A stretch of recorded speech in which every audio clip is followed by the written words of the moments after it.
At dawn, the forest was not white but silver, a dull metallic hue that bent light and erased shape. The men crouched low, still as stones half buried in frost. Nothing moved except breath, faint and slow, dissolving before it reached the air. Somewhere beyond the birch line, the enemy searched. Boots crunching, rifles sweeping through mist. They looked, but saw nothing. The field appeared empty, lifeless, but it wasn't.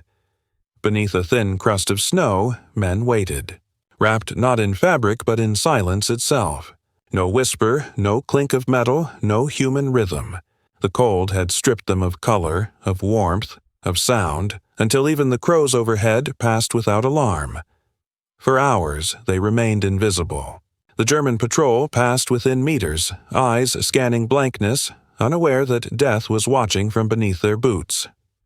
When the signal came, a gloved hand rising from the snow, the soldiers emerged like ghosts. A dozen rifles flared once, then vanished back into stillness. No shouting. No victory cry, only the wind closing over the sound, folding it back into quiet. Later, those who survived would say the snow itself had protected them, that somehow nature had swallowed them whole and refused to give them away. But that wasn't luck. It was a design, deliberate, learned. A trick older than camouflage paint, forgotten by most, rediscovered by those who had no other choice. They didn't just hide in the landscape, they became it. The forest deceived. To the untrained eye, it was still. But stillness in war is never peace, it's potential. The soldiers knew this. They had learned that visibility was death, that the eye hunted motion more than shape. They'd seen comrades fall not because they were seen, but because they betrayed sound. The enemy's aircraft circled daily, scanning for contrast. Color, shadow, shine. Nothing escaped those lenses. Snow, though pure, revealed movement brutally. Even breath could betray a position. The real enemy wasn't the soldier across the line. It was the sky above, the ever-watching, unblinking machine eye of reconnaissance. In those months, camouflage nets, white smocks, and painted helmets weren't enough. Frost would crack paint, snow would stain fabric. The earth shifted colors by the hour, blinding at noon, gray by dusk. To survive, they had to adapt not to technology, but to perception. So they studied it. The way the human eye lingers on edges. The way wind erases footprints. The way snow absorbs vibration. They began to move differently, breathe differently, exist differently. They learned to let the wind move for them. When the patrols came near, they didn't freeze. They synced. Their bodies timed to the sway of branches, the rhythm of the landscape. The secret wasn't concealment. It was synchronization, and once they mastered it, they vanished so completely that even the birds ignored them. That was the moment they realized the enemy wasn't blind. He simply couldn't separate them from the silence he was standing in. The front, near Leningrad, was a mirror of contradictions. Snow and blood, brilliance and ruin. Light there was not gentle. It cut. Search planes swept the fields with flood beams, seeking any hint of movement. The glare turned snow into knives of reflection. The soldiers began to understand. Light itself was a weapon, and a weakness. A uniform could be perfect in pattern but useless in brightness. White too pure glowed unnaturally. Gray too dull revealed depth. The men learned to coat their gear with soot, clay, even flour. Anything to break the uniform's perfection. One night an officer noticed something strange. The best hidden men were those covered in filth. Their uniforms smeared, irregular, inconsistent. The dirt disrupted reflection. Their shadows ceased to exist, and so the doctrine shifted. Perfection was the enemy. Imperfection was survival. They learned to dull metal with candle smoke, to darken skin with grease. Some covered themselves in frost, real ice melting against their breath, refreezing until their faces resembled bark. The forest accepted them then. Light passed over without pause. It was then they realized camouflage wasn't about colors or fabric. It was about relationship. The soldier had to match not the look but the behavior of the world around him. When snow fell, they let it. When wind moved, they followed. When sun broke, they stilled. Their art was obedience, not to command but to nature. And in that obedience they became untouchable. To vanish completely was not natural. It demanded a surrender of self. At first, the men resisted. They wanted to remain soldiers, human, visible, proud. But pride was warmth, and warmth drew eyes. They began smearing mud across faces, packing snow into collars, soaking coats until they stiffened into shape. The fabric turned into armor, not against bullets, but against detection. Frostbite was constant. The silence itself was torture. You couldn't cough, couldn't shift, couldn't even think too loud. The forest punished every sound, and yet in that restraint they discovered control. Some began listening to the rhythm of the world, the timing of wind, the creak of trees. They used it as cover, syncing movements to natural cues. They called it ghosting. Entire squads could crawl across open snow, 1 inch at a time, under the sound of passing gusts. They learned to mask footprints with branches, to bury scent beneath pine needles. By nightfall, they didn't look like men at all. Their outlines had dissolved, their presence erased, but the true struggle wasn't hiding from the enemy. It was hiding from themselves. When you vanish too long, you begin to wonder if you still exist. The trick worked, perhaps too well. They could survive unseen. But at what cost? The turning point came when a reconnaissance team discovered the diary of a fallen Finnish sniper. Inside was a sketch, a man lying in snow, covered in branches, his rifle wrapped in linen and ice. The caption read simply, "Become the shadow of what you fear." The soldiers studied it like scripture. It wasn't about hiding from something. It was about reflecting it. So they began to build what they called ghost suits. Not uniforms, but ecosystems. Layers of snow-soaked cloth, reeds, grass, bark, anything from the ground itself. Each man built his differently, matching his surroundings exactly. The effect was uncanny.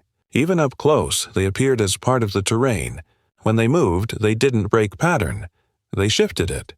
Commanders were skeptical until one demonstration changed everything. A squad vanished in plain sight during an inspection. Officers walked past, unable to distinguish soldier from snowbank.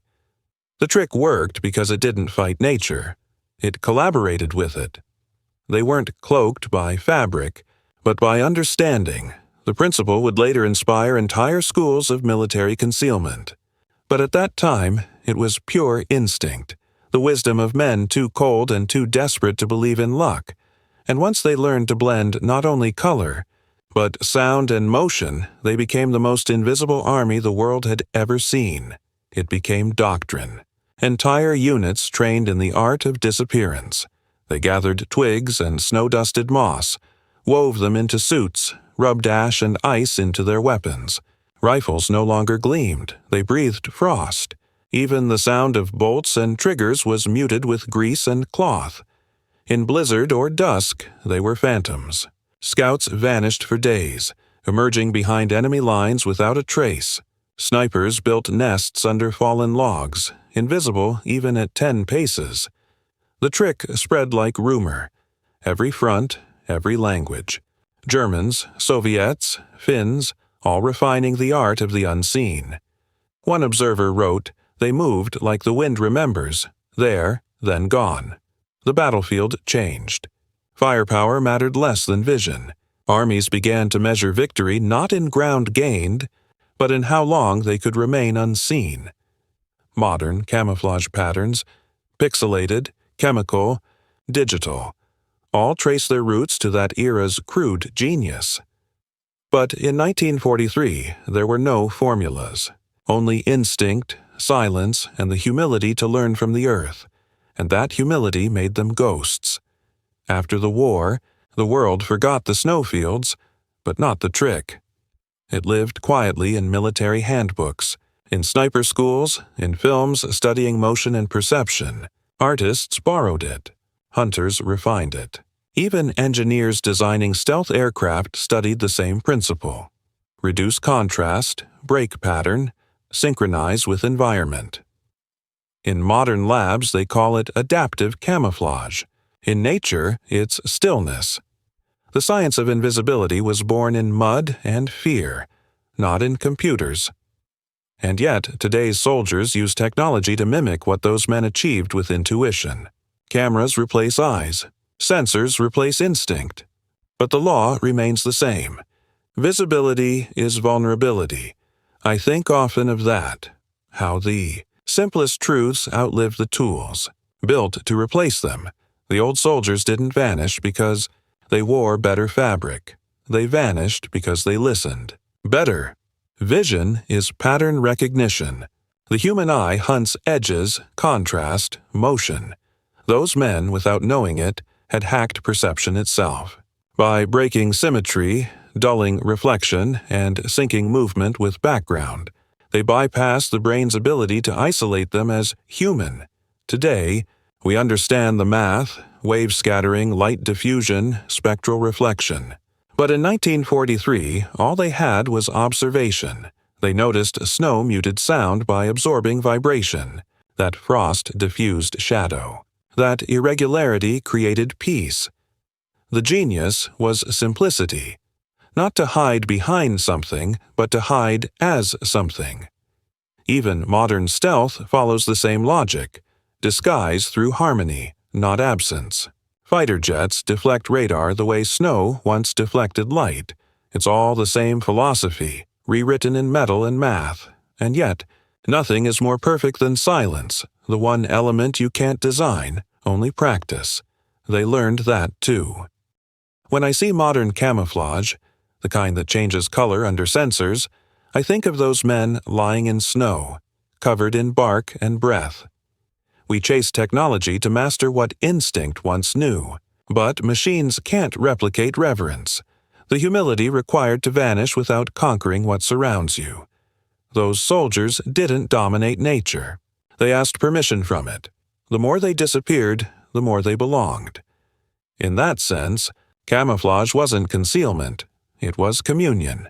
There's something sacred about that, something we've lost in our pursuit of perfection. Because to vanish completely, you must stop trying to be seen. The war ended. The forests melted. But sometimes in winter, when snow falls heavy and the world turns quiet again, it feels as though those ghosts still lie beneath it. No graves mark them. No monuments rise. Only the silence remembers. What they discovered wasn't just how to hide.